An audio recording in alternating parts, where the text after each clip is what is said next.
one lady was traveling with her husband, and their car met the accident. Okay, and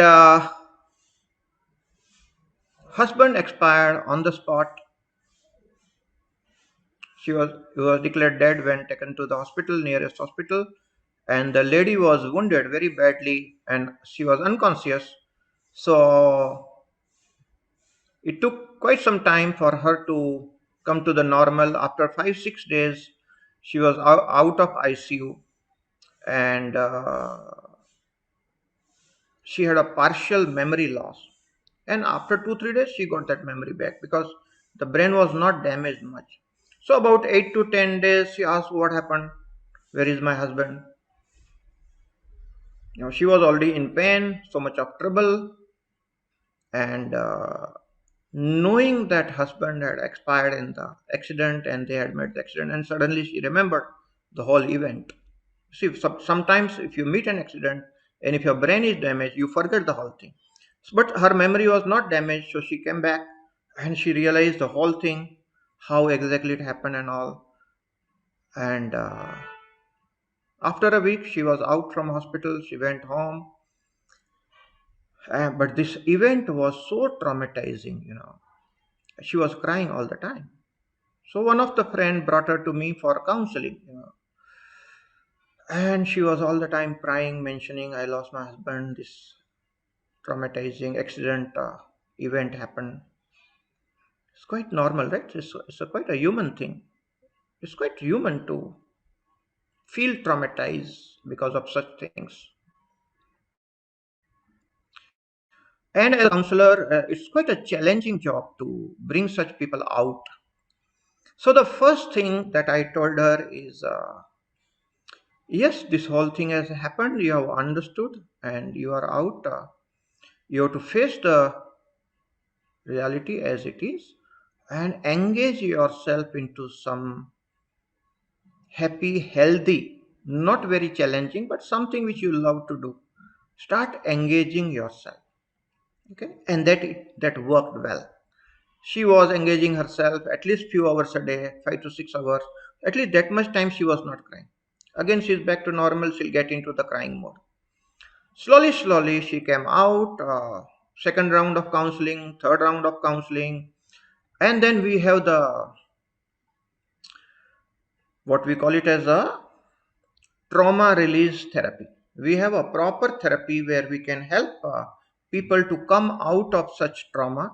Therapy takes about 2 to 3 hours time, and you can release this traumatic event. The therapy is through sound and frequency.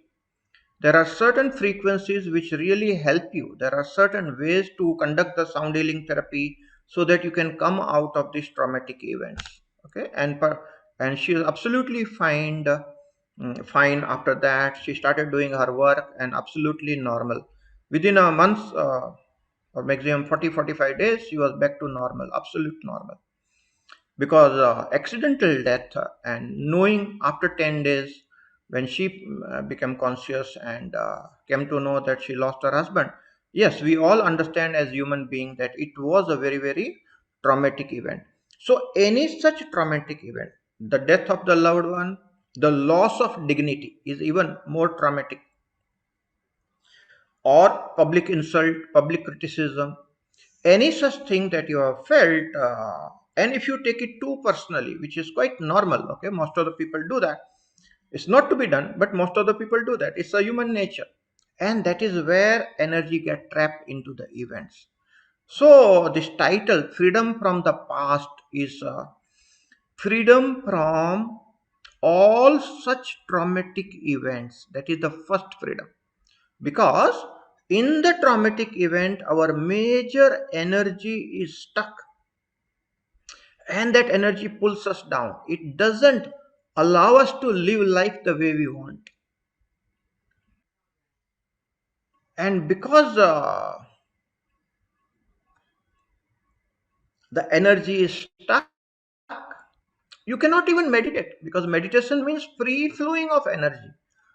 The moment you get into meditation, your mind will go to that traumatic event. You will start remembering. and that's a dangerous thing. Why?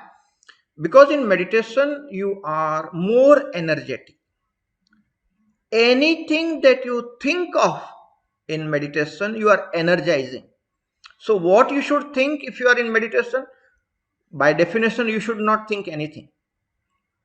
But if at all any thought comes, consciously convert into positive, because you are very energetic, you are energizing that thought.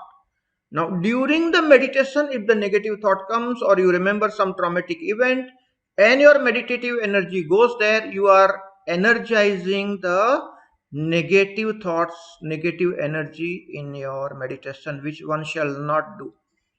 Let me tell you one very big secret. As a therapist, as a counselor, I tell many people stop meditating altogether if you are traumatized, because your meditative energy goes into energizing your trauma. Sometimes it is good not to meditate. Become normal first, become healthy first, and then again start meditating. Otherwise, you are going to put your meditative energy into energizing the trauma, which is a negative use of your meditative energy. Okay, so people who are very heavily disturbed and all, they should not do meditation.